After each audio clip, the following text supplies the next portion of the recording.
Good morning. If everybody sort of could get settled, we'll get going. We have a packed day for you today.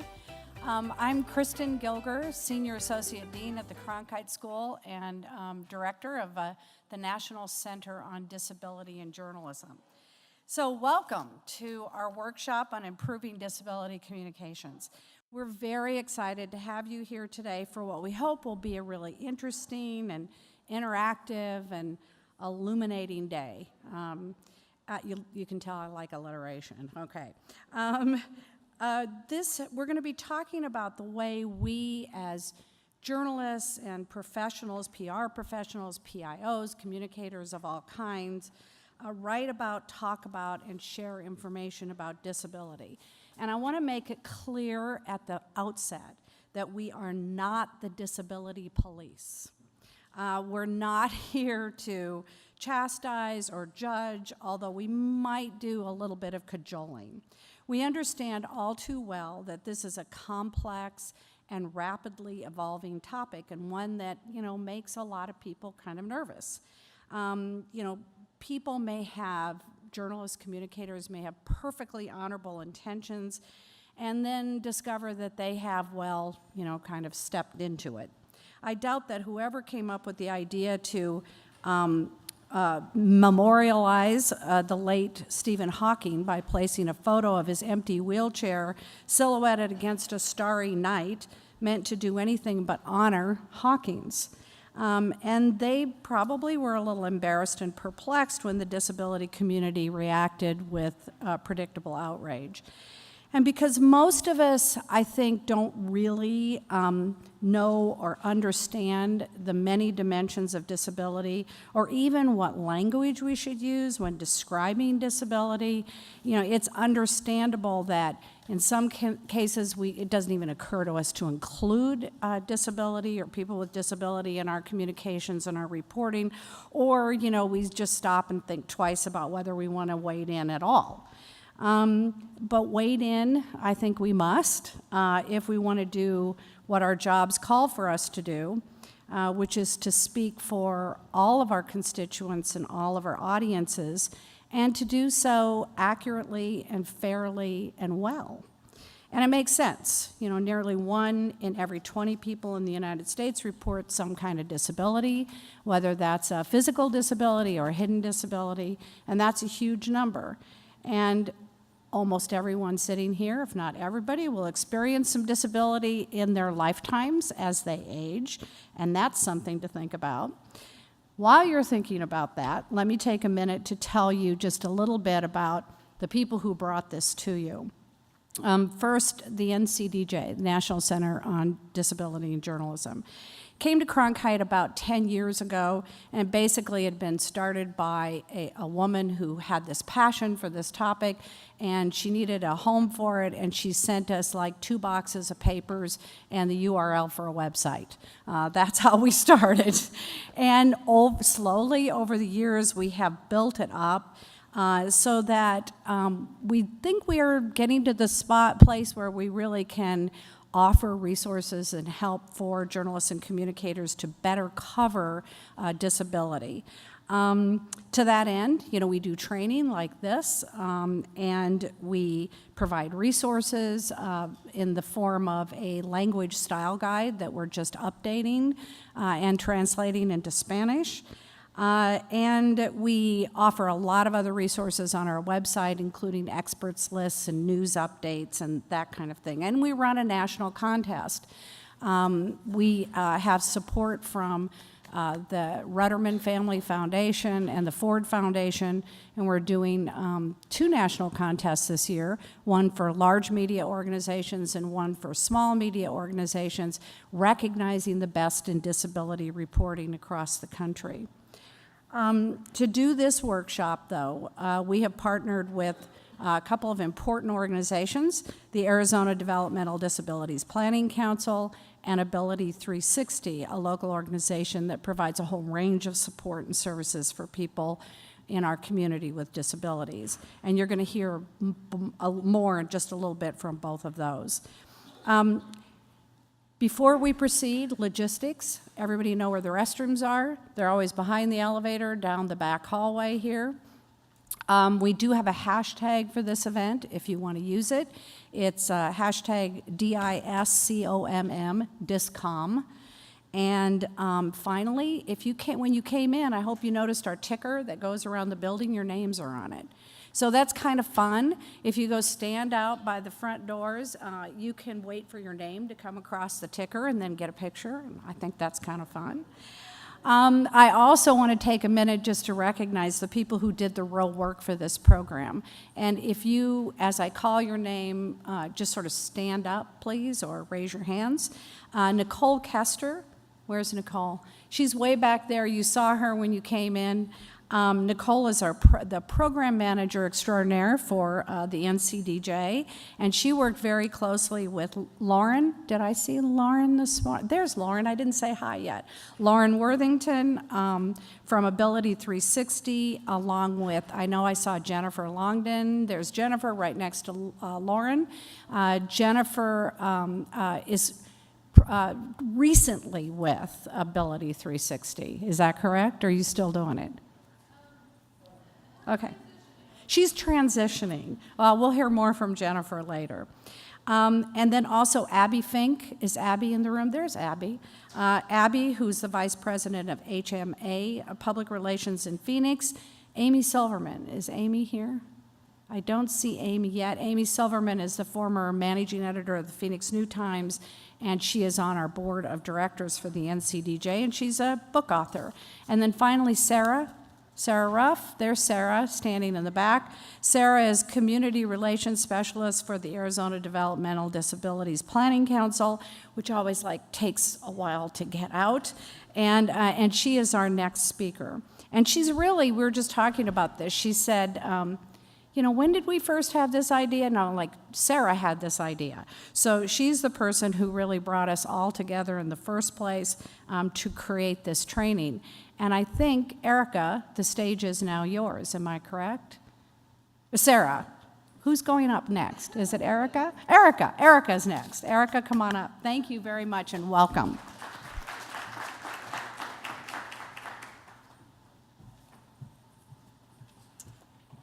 Thank you, Kristen. So hopefully the slides are up here. Haven't seen if they are. Yes, they are.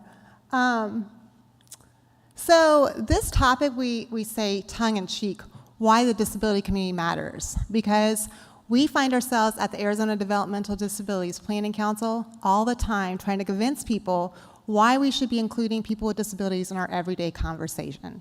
So for the next few minutes, I'm going to be sharing with you the reasons why we should be including them, why this should be part of every type of topic that we look at, why every single social justice issue that we look at, we should be focusing on people with disabilities. In fact, I want to tell you that social justice issues for people with disabilities is one of the biggest unmet issues of our time. We had civil rights with African Americans.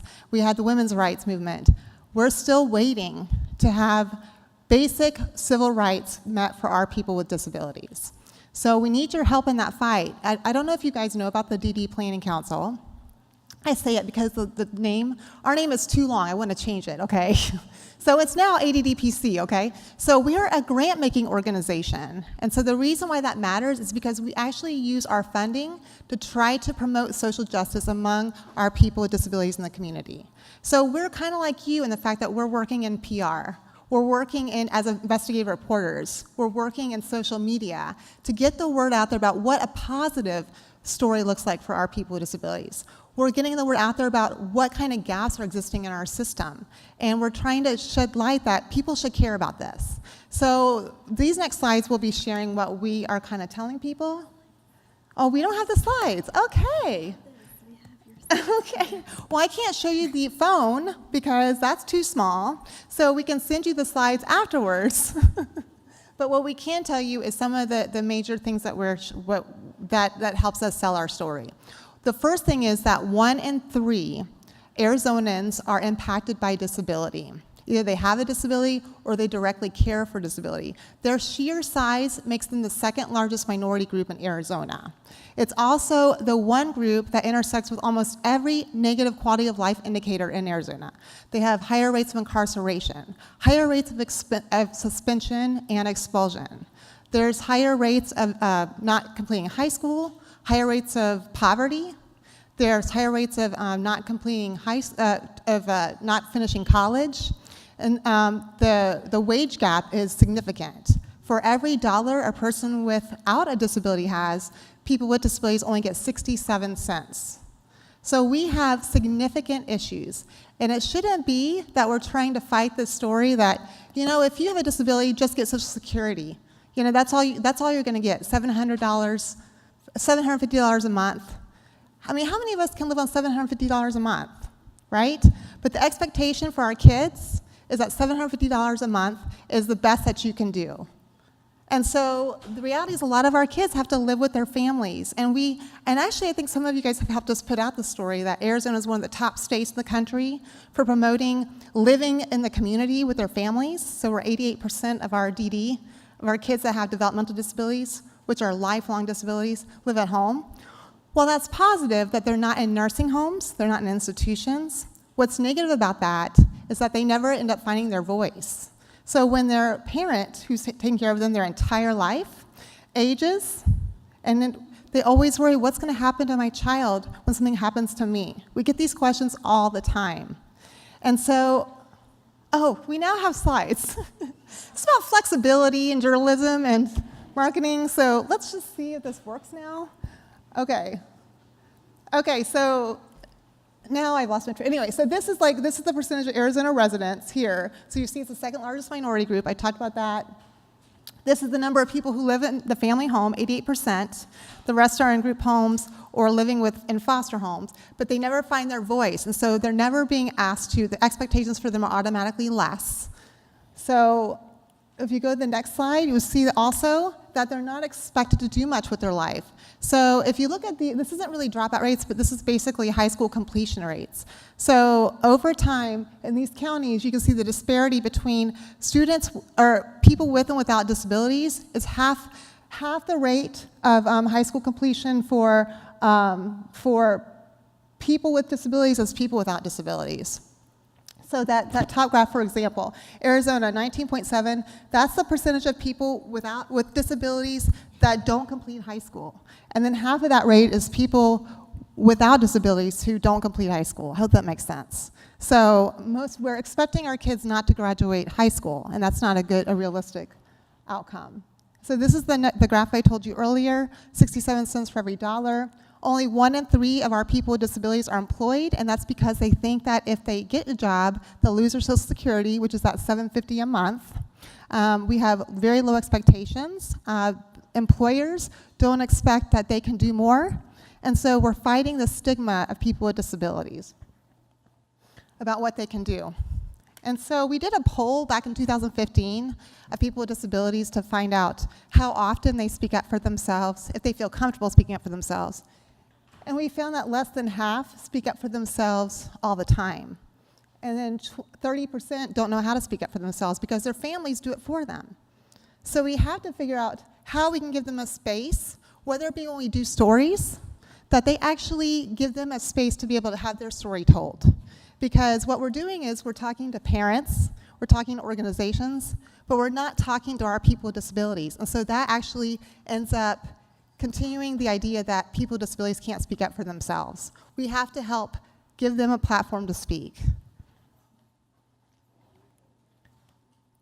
So here's something that you guys need to keep in mind. Because of the fact that we are also investigative people at the council, we have found that we have a significant issue with sex abuse and exploitation of people with disabilities in our state as well as nationally. So I know you guys have seen stories before about this issue in Arizona. We actually have very little data to show what's happening.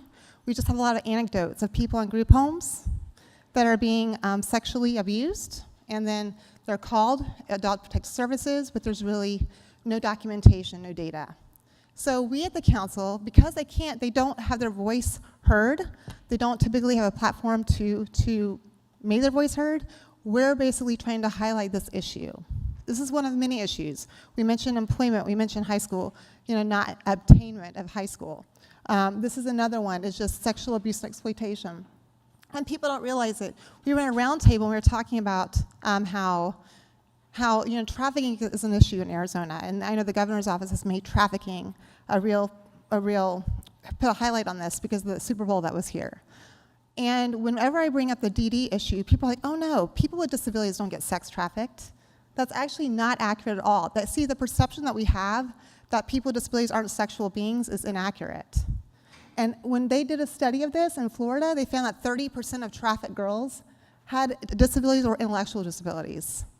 And here, there's a study done of students that they were just out of high school and they were in a homeless shelter, and they found that 1 in 4 of those students had some kind of special education. So we have a problem, and they're vulnerable to trafficking. We have a problem here that we have to realize that the biases that we have about our people with disabilities affects the way we report on them. And the way that we report on them can either negatively impact them further, or it can actually empower them. So as we think today about what we can do when we do our messaging, let's think about how we can promote inclusion, not segregation. Think about if you do find stories like this that are out there, how you can give the victims or their families a voice without end up marginalizing them in the process. And so today we're going to be having all kinds of discussions with you about, different events, articles, things like that can help you, how you can make your stories accessible. But I just want you to be thinking about how we can help us join our fight in social justice, on how we can help illuminate these issues that exist, how we can fix them, and how we can push out stories that actually advance social justice for our people.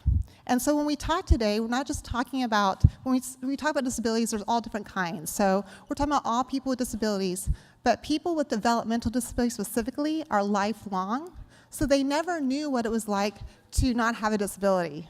So they never knew if they were being, whereas people that are newly disabled know that before they were treated this way, now they're treated this way.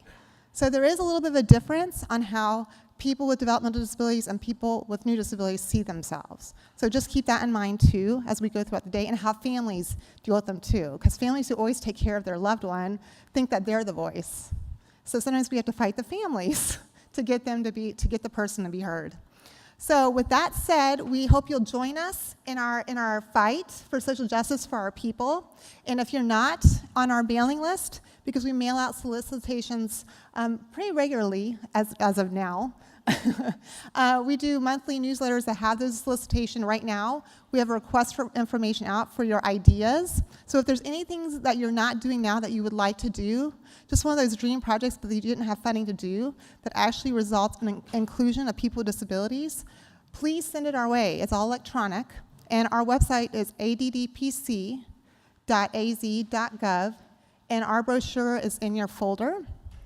So that you can get more information about us. So please join us in our fight and help us get the word out there. And I just want to thank NCDJ, Ability 360, and all the panelists, and Sarah Roof, all the panelists for helping us put this together today and for being here, because that shows that you care already, and we appreciate that.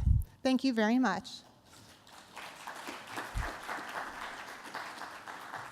Who's next? Okay. And sorry about the slides.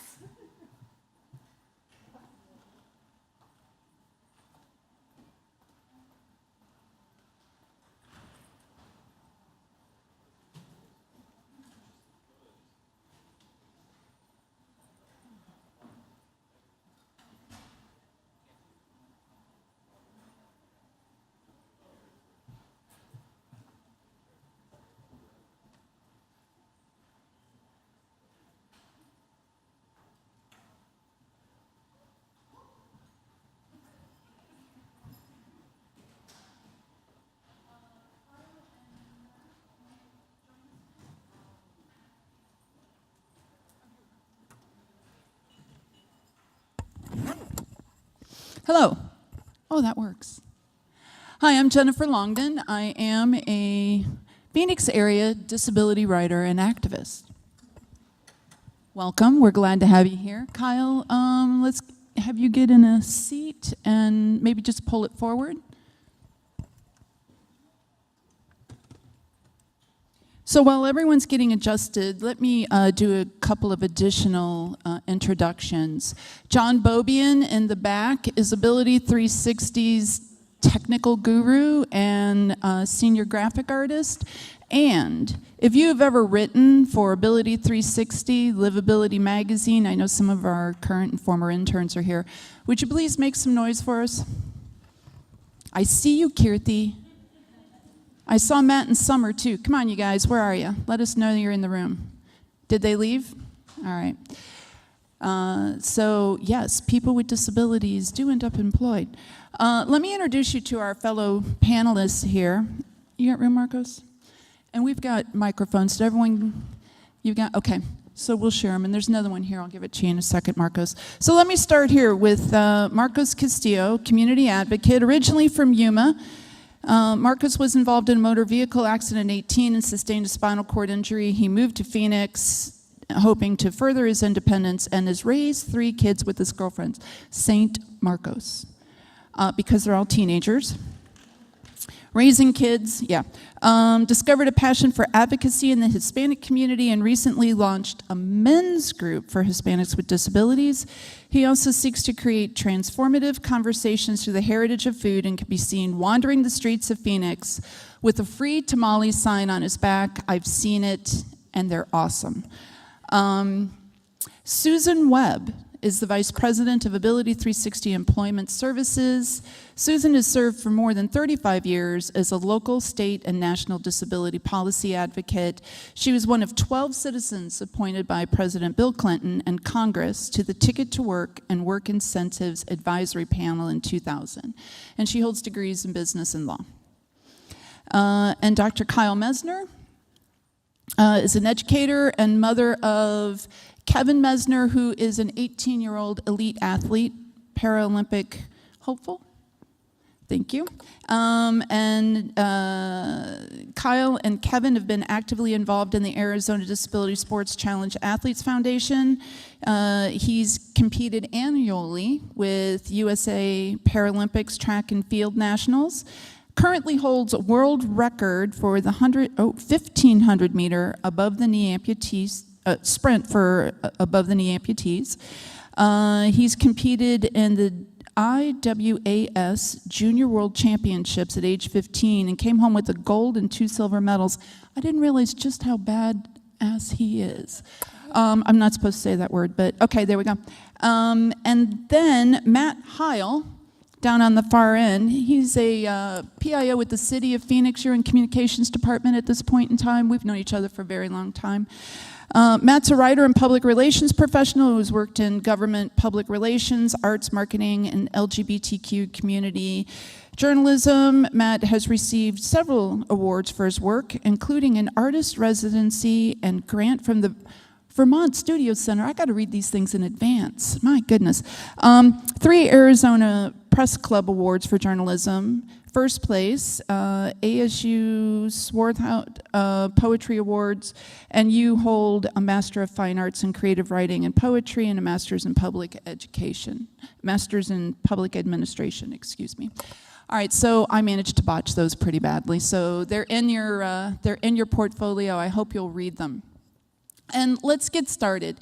So actually, I'm going to start with you, Matt, because those of us up here dealing with disabilities, some of us have, I was 44 when I acquired my disability. You were an adult when you did. Susan, I have no idea at what age you became disabled, but you're too young to have had it for very long. But Matt, I know that you acquired your disability at birth, correct? So tell Yes. me what it means to see disability representations growing up. This was one of the things I was thinking about as I was coming here, is that for me personally, I didn't really even know what I was missing until I became an adult. That representations of people with disabilities don't really register when you're a kid, but you see this vacuum or blankness where you're not represented, and that families as well, because I acquired my disability at birth, but I was the only person in my family who was disabled.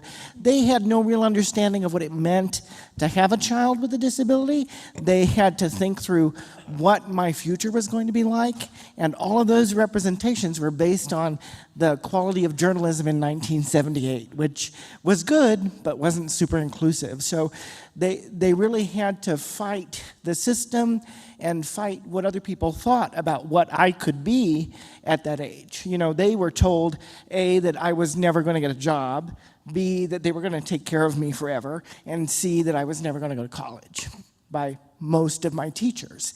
And they might not have been as concerned about that if they'd seen representations that told different stories. And do you think the representations have improved? Do you think that they're better now? I would say that they're more diverse, and that alone has improved things, but I wouldn't say that it's perfect because, you know, disability community is itself very diverse, and there's lots of nuance in the way that things can be represented, and we haven't really reached that point yet, in my opinion, of sort of full inclusion of people with disabilities of varying types. Thanks, Matt. And Susan, you were appointed to a presidential council, and I'll give you this one. And when we talked, preparing for this, you talked about the weight of being a role model and what that meant. Can you talk a little bit about that? Sure. And it's been 44 years for me, so I go back a long way with this, to the dark ages of journalism, I think. I was actually appointed to the Access Board. I don't know how many of you are familiar with the Americans with Disabilities Act. Pretty much. That is our civil rights legislation, by the way. The Access Board is charged with developing the accessibility guidelines for buildings and transportation systems. And the ADA mandated that the board I was appointed to be the body that would, in fact, develop those guidelines for the entire nation. It's quite a daunting task, and I was actually appointed to chair the effort that put those guidelines together. Well, as a presidential appointee, you've been hearing in the news, of course, about all the nonsense going on with presidential appointees, and sometimes it's not a pleasant task when you become a target. And I was certainly not a target like some of what we're seeing today, but the fact was that the president and Congress asked this board to do the guidelines rather than the professional code officials, they weren't too happy about that. And being in Washington all the time and being young and dumb, I suppose, I was invited to speak at their national conference. And I knew that one of the changes was, and one of the reasons we were asked to do the rules, was because it wasn't enough that buildings be accessible, they had to be usable. And finally, those of us who use them were asked to make them, the designs, usable, not just accessible. So I was up on the stage, 300 to 500 people in the room, all code officials who hated me. And I'm a very animated speaker when I speak. And I was telling a story about an incident in Tucson. And at one point I said, well, now here was the parking space, the accessible parking space. But the ramp to get up onto the sidewalk was way over there. That's the picture that ended up on the front page of their National Trade Journal.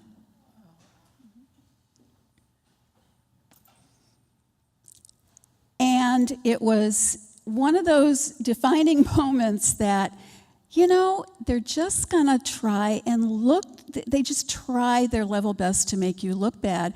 I don't understand why that becomes necessary.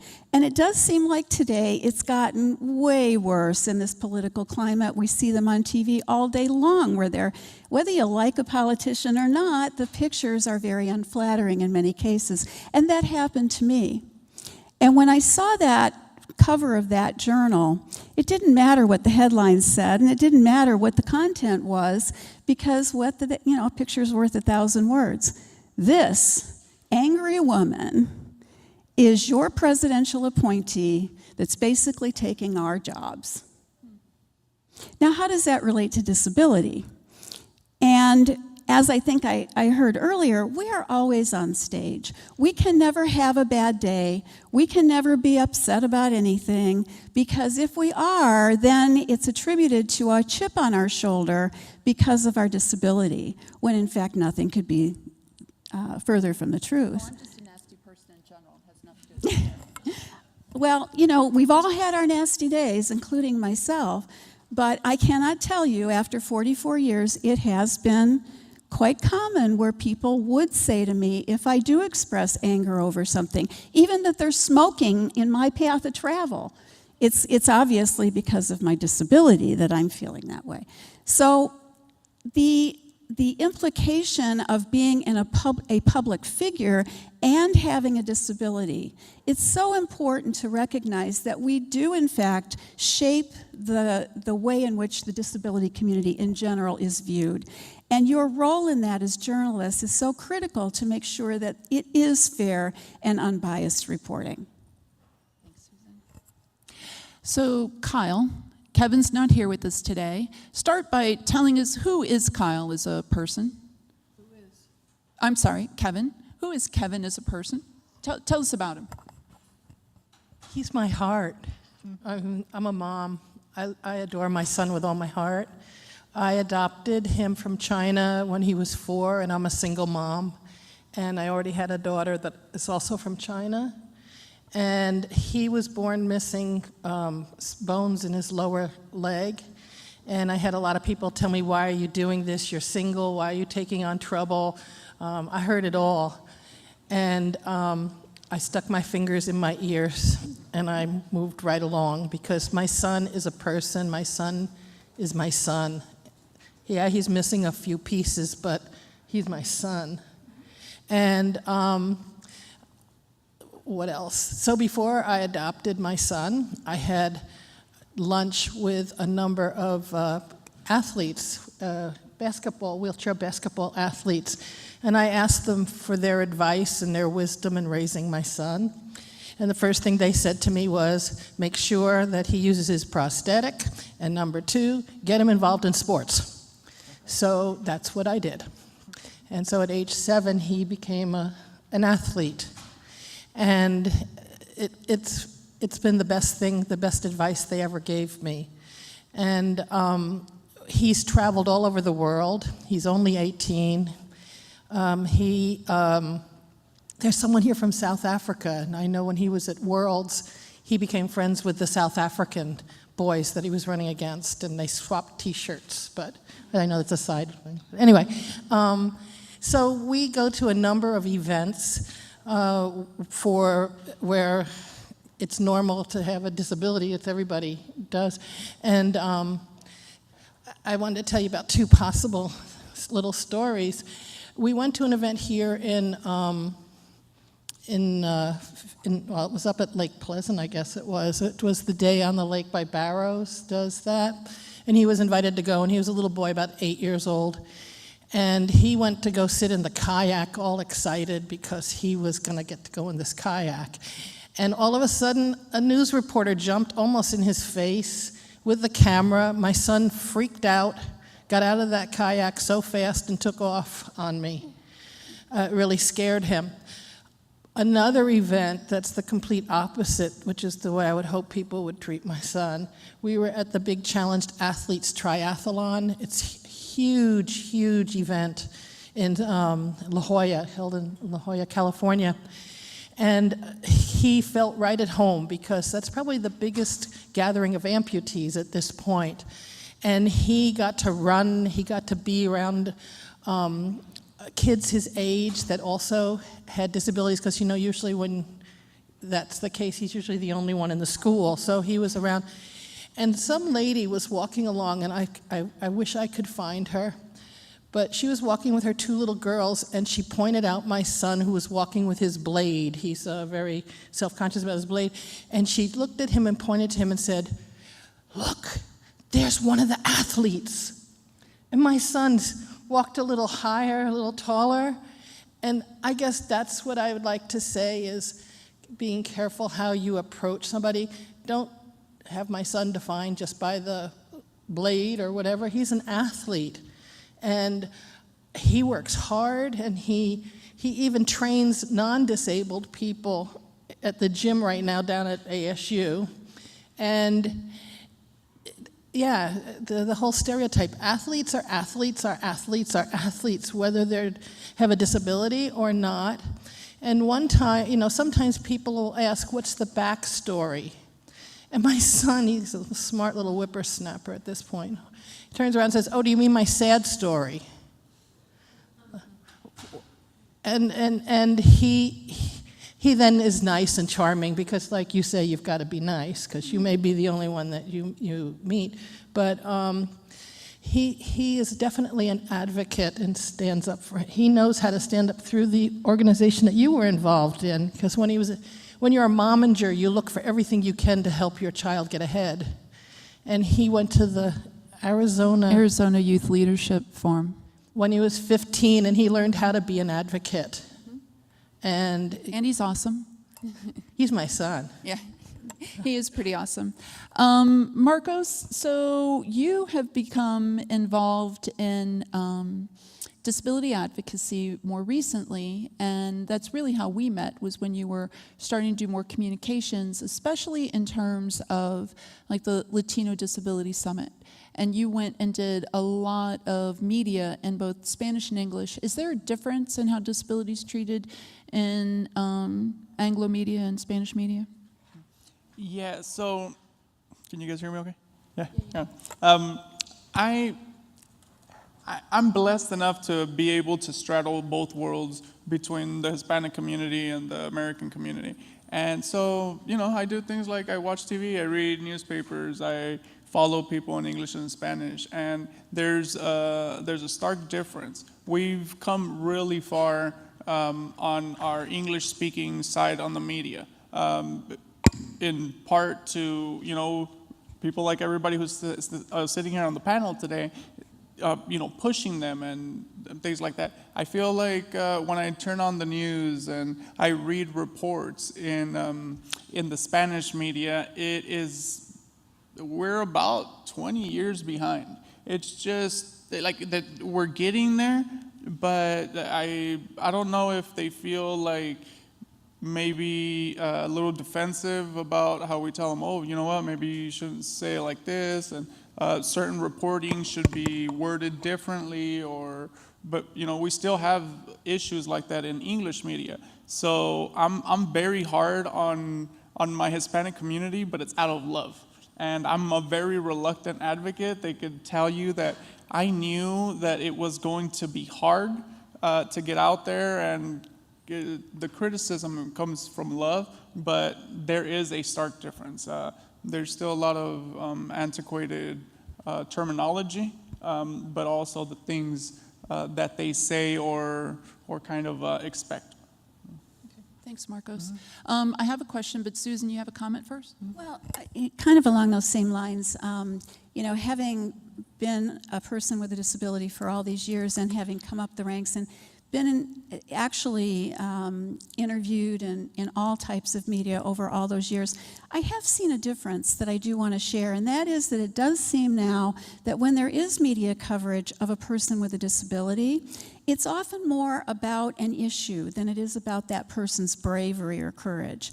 And I like that part. We are really being portrayed now more as ordinary people doing ordinary things instead of, there's nothing wrong with, like being a Paralympic or anything like that, but I'm saying that we have issues in our community with housing, with transportation, with employment, and those are the issues that I see being covered more, rather than just highlighting an individual person, and I think that's definitely progress. So later on today, we're going to talk about something called inspiration porn, and that's where you take a person with a disability and make them a hero for getting out of bed and wearing matching socks. And then also too, I find, like for example, I ended up part of a story here locally. There was a change in the FAA flight path. You might remember if you live locally, the historic neighborhoods were not very happy with the jets flying through our living room. And I happened to live in that changed flight path. And when journalists came to do their reporting, they talked to all of the neighbors, as one would, and reported on them as, John Smith said this, and Jane Doe said that, but they had to mention that I was a wheelchair user. Now, I don't know what being a wheelchair user added particularly to the decibel level of jet noise through my yard, but it became an important piece that everyone had to add. Most people were photographed as headshots in the coverage where I appeared. It was a full shot of me in my chair. And so it's one of those things in the style guide. It talks about, talk about the disability if it's part of the story. But my particular disability wasn't part of the story. It just wasn't part of it. And we didn't talk about how anyone else wore glasses or had diabetes or, had a fourth cocktail at night or whatever it might be. But we did talk about who I was as a human. So the next question I'd like to ask is, tell me when you think that, tell me where your boundaries are with media. Are there things that you will and will not allow them to cover? And I'll go first. For example, when I'm part of a news story, I will not allow video of me transferring in and out of my wheelchair. It's just not something I'm willing to allow for some reasons.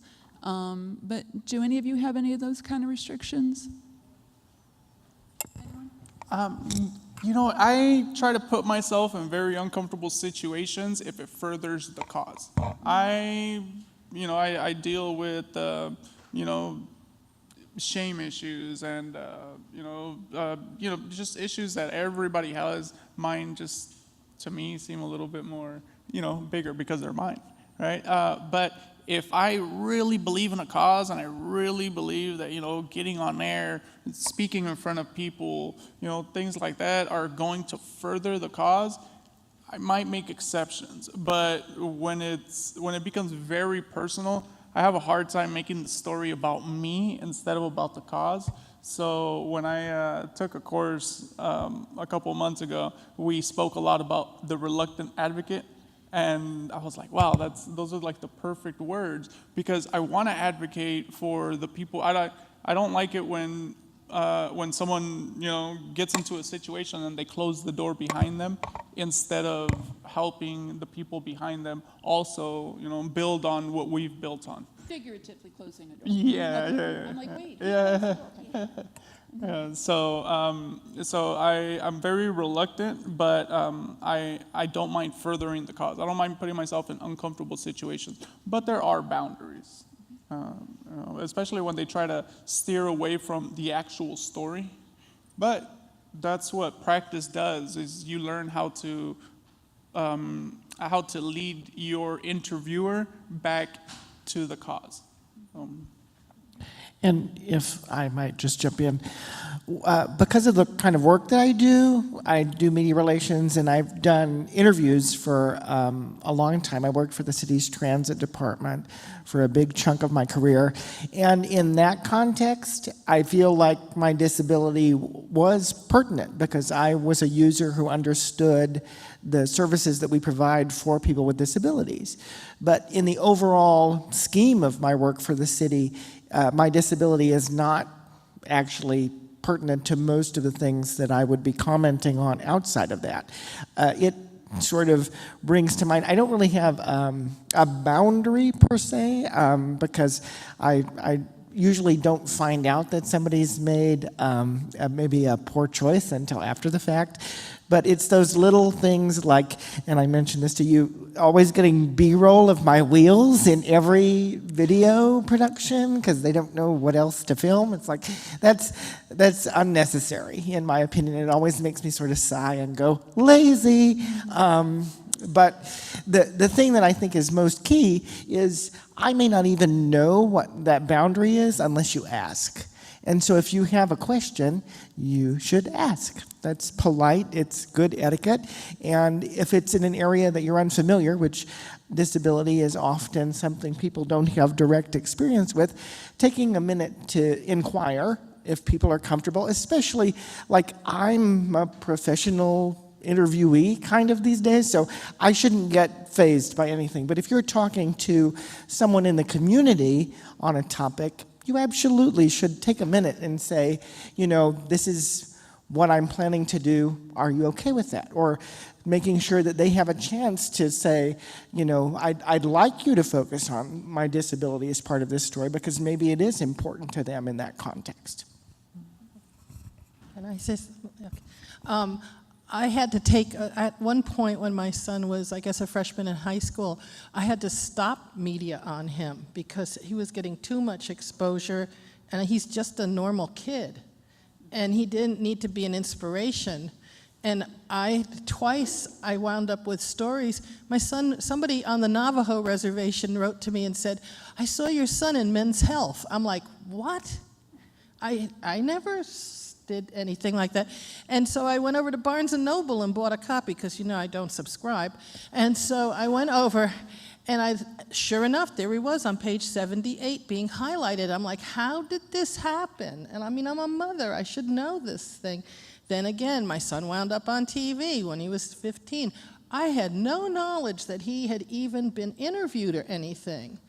And so I'm extremely careful of anything I sign at this point because it's through organizations sometimes and things that I said, oh, I just signed, they keep hitting you with all this stuff.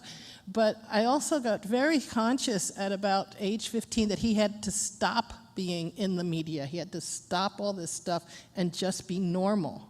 Mm-hmm. So, yeah, at the inspiration thing. So.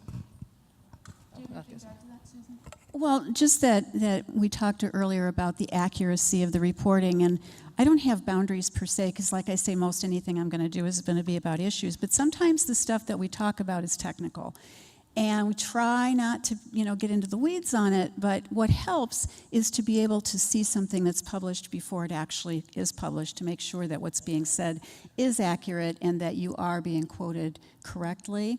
That's not always the case. Of course, you have deadlines. But it is, nice if a reporter does give us that opportunity, just for accuracy. That would be the only thing that I would like to do more of, I think. So the writer in me just went, oh, no, you're not reading it before it's published, right? Look, there is a natural tension. Well, and fact-checking, I'm all in favor of, and ours has been an internal publication, so I don't always get to do that.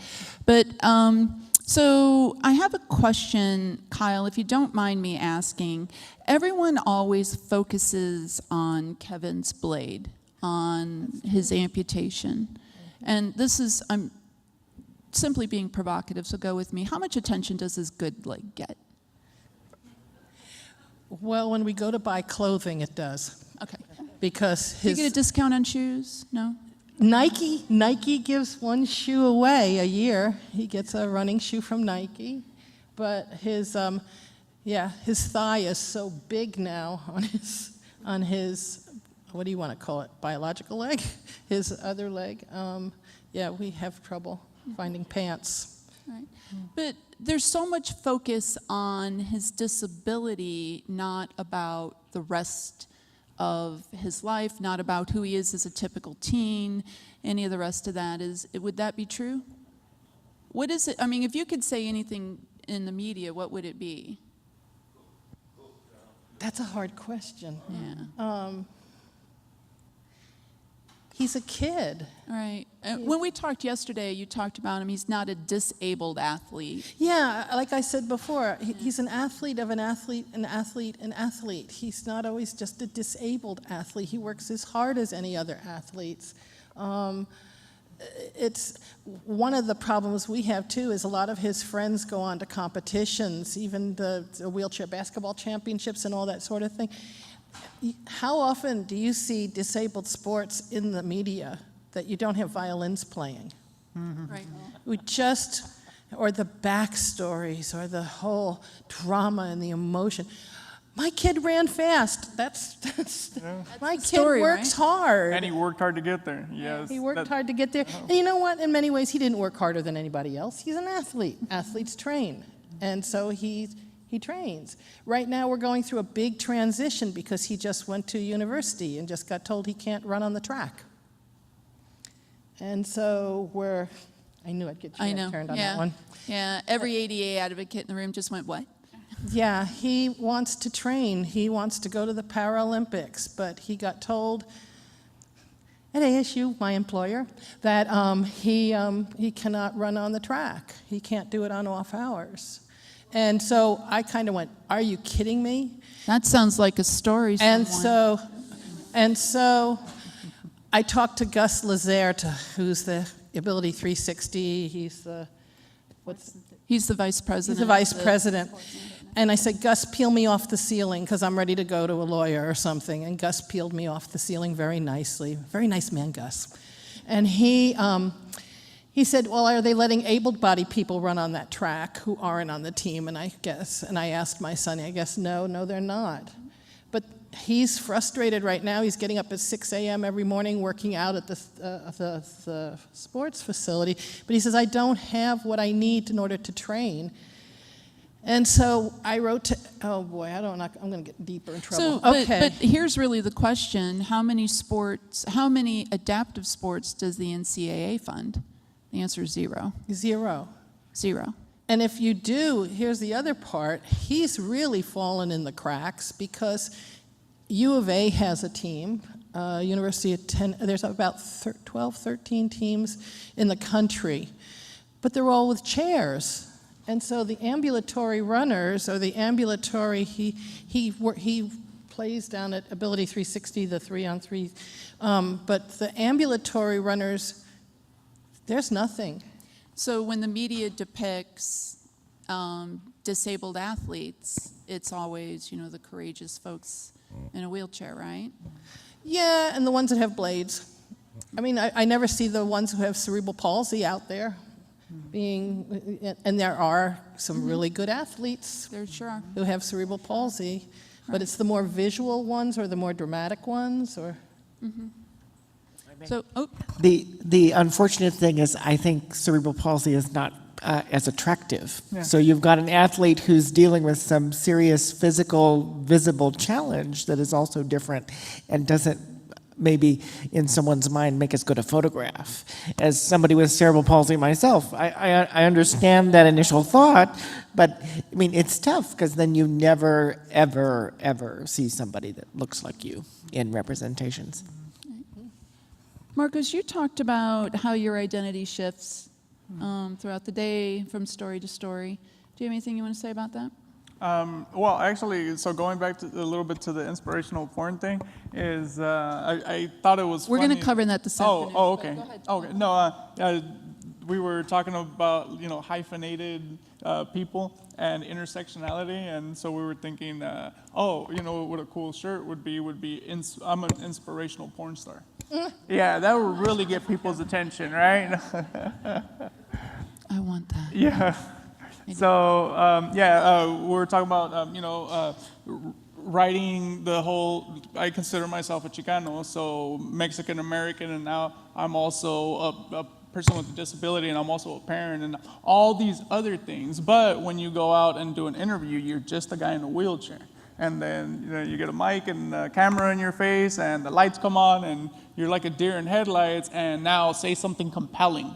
And you're like, whoa, let's back up a little bit. You gotta, wine me and dine me first, ease me into it, and then, then we can get rolling here. People first or identity first? I'm going to pass this around. I want to hear from everybody. You know what? And so my point is that it's not monolithic. Go ahead. Yeah, we kind of had this conversation a little bit the other day. Is the people first language. That's what I was taught when I went through peer mentoring with a couple different organizations and this and that. But a lot of people, like Jennifer had mentioned, want to be a person or an autistic person instead of a person with autism. And, you know, I like to be Marcos, and if it's relevant to the story, person with quadriplegia. And if it's really relevant to the story, I also have an invisible disability. So, you know, if those things are relevant to the story and to the cause, yes, I'm fine putting it out there. But yeah, I like Marcos. My mom, you got the name right, so we could start with that, and then we can add on to it if you'd like. Anybody else? My son is, I teach intro to special ed on the West Campus, and I always teach about people first language. However, my son's an amputee, and and that's usually what he identifies. Is he a person with He's an amputee. Yeah. If you ask him, that's what he'll tell you, because you trip over the words trying to say he's a person with an amputation all the time. Right. And a lot of, I mean, I've seen amputees who go by the name GIMP. You know, I mean, that you own the language, you know, if you want to own it. But Kevin doesn't do that. But to say, oh, I have a son who has an amputation, sometimes I might use that the terminology. But you trip over it with amputations. Right. Susan and Matt, you've both been in this game longer than the rest of us, so do you have thoughts? I have a disability. That's it. You know, I don't go any further than that. Doesn't matter what it is. The fact that I'm using a wheelchair and I'm not confined, I'm using a wheelchair. You know, after all this time, it's like so irrelevant. And I just forget about it and just go about business. It's just the way it is. I worked, before I got into the whole presidential thing and all that, I was working at AT&T for 12 years. And my job had absolutely nothing to do with my disability. And I was a senior account executive, meaning I was a glorified salesperson. I was selling large communication systems to big businesses. And I would get assigned to an account and take the client out to lunch, and it never occurred to me to talk about my disability. And I'd be talking with them about their business and what their communications needs look like. And 20 minutes into the conversation, all they really wanted to know was, what's with the wheelchair? I just kind of forgot and never, you know, so I kind of have to repeat myself sometimes, because I come to realize that they were kind of trying to check you out, you know? But after a while, you just, I don't know about the rest of you, but it's kind of like, okay, let's talk about something more pleasant, you know, although today it's hard to find pleasant things in politics. More important, well, I don't want to say important either. It's just that my disability isn't how I live my life. It's just there. You know? I would say probably it's just people first these days, and that's not even an issue so much for me, but I think that way you're being kind of careful for anyone, and I think that's the safest, most thoughtful way to start. And again, asking somebody and saying, you know, what would you prefer, only takes a minute.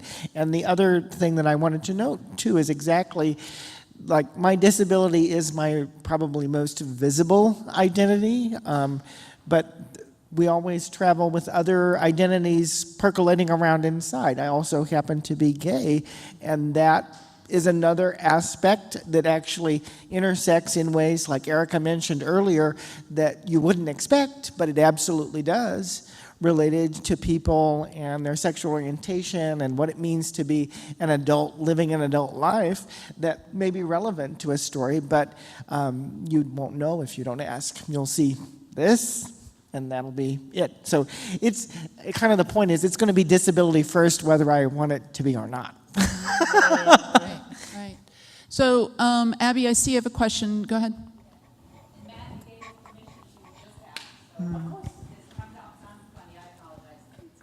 Do we want to run a mic?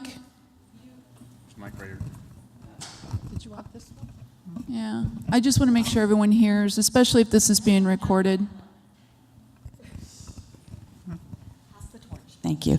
Marco, you used the term reluctant advocate, and I found that a very interesting term given the discussion that we're having here. So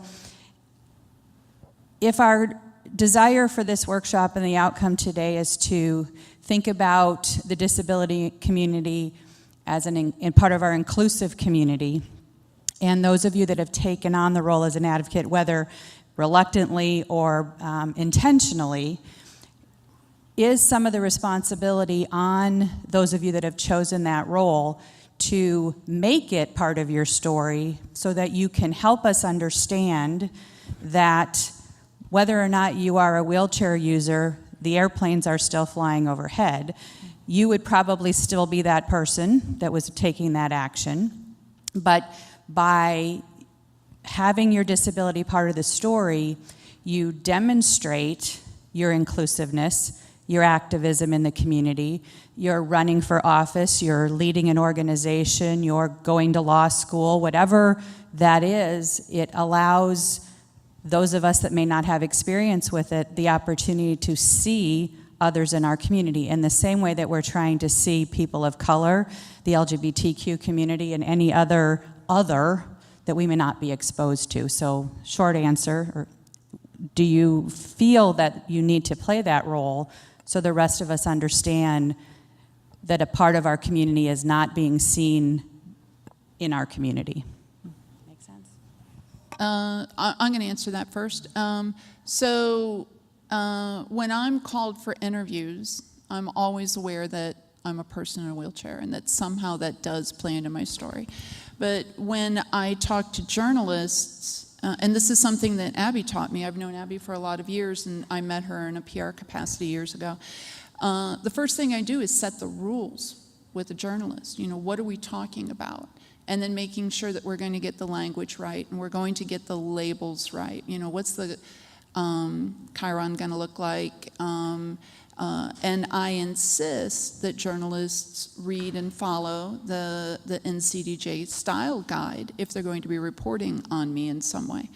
And those are some of the steps I take, because my disability is part of every story, whether I want it to be or not. I've taught here before, and I said, you know, if ever I marry some, you know, rich, famous, hot guy, you know, they're still going to show B-roll of all the rest of this, right? This is the part that anyone really cares about, not that.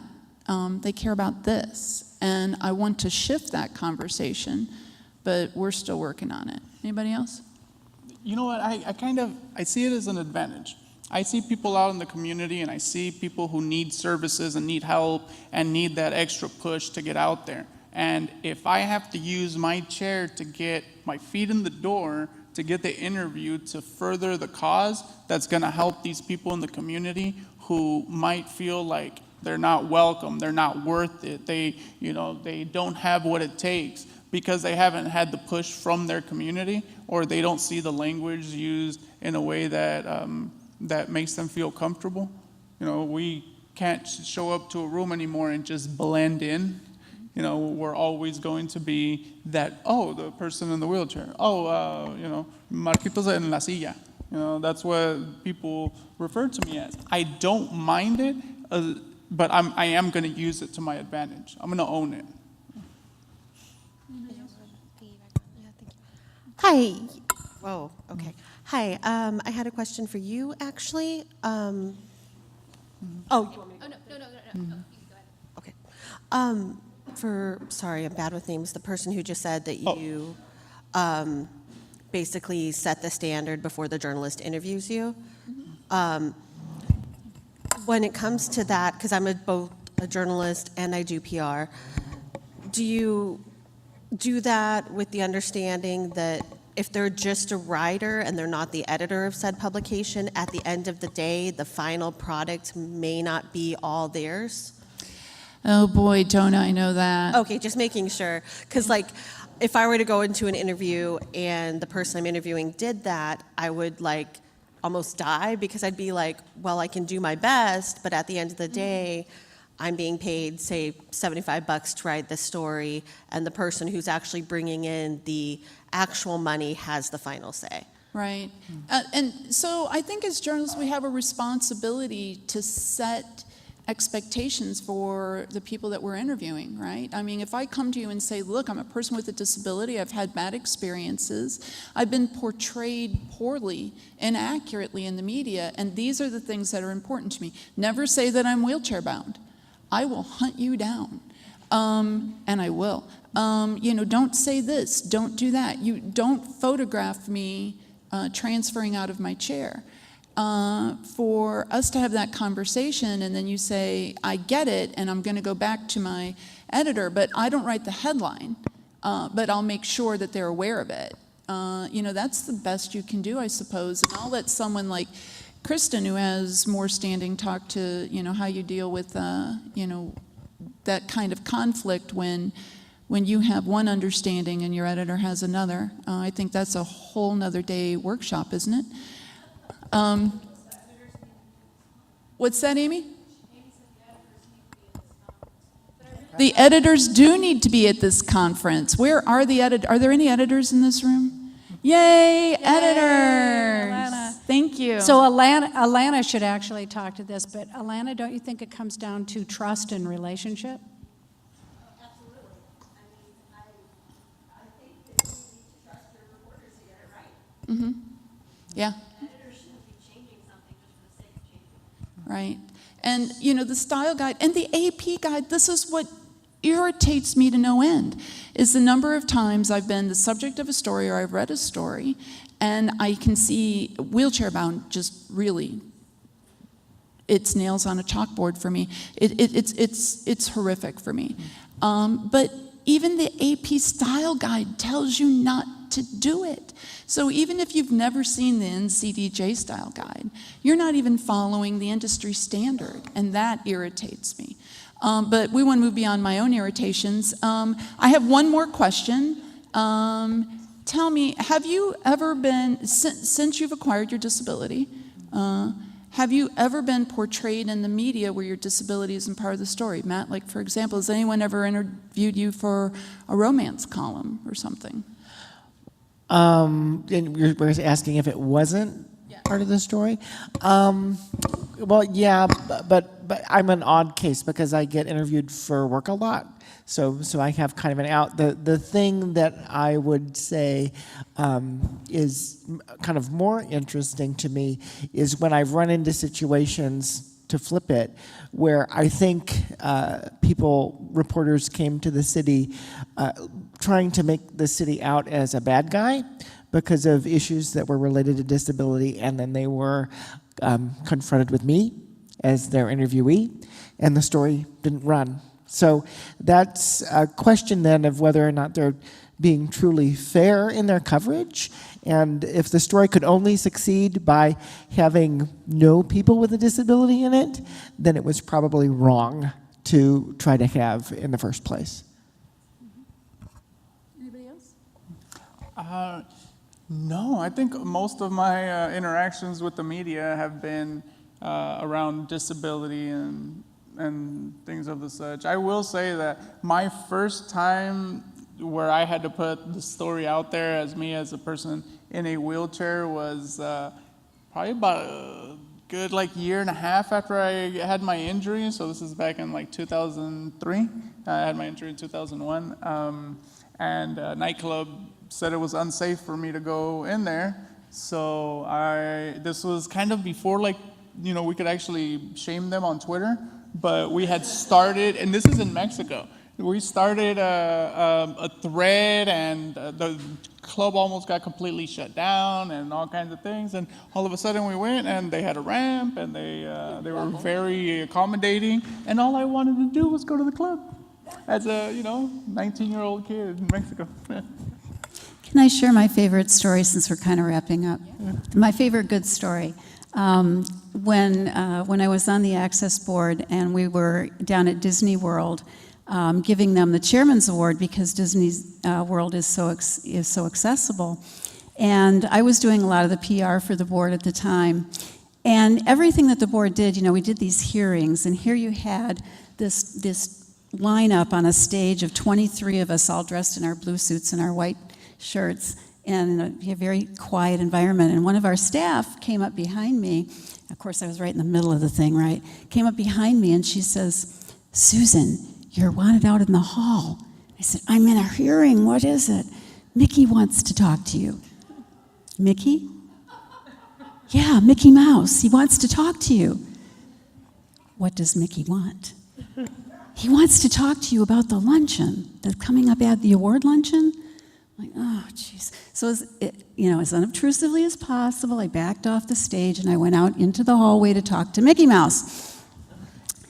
And of course, Mickey doesn't speak, so he had his interpreter who told me that she was concerned about making sure that at the luncheon there were no steps for Mickey to navigate because of his costume and everything. And then she looked at me and she saw my chair and she said, "But I guess you wouldn't have steps anyway, would you?"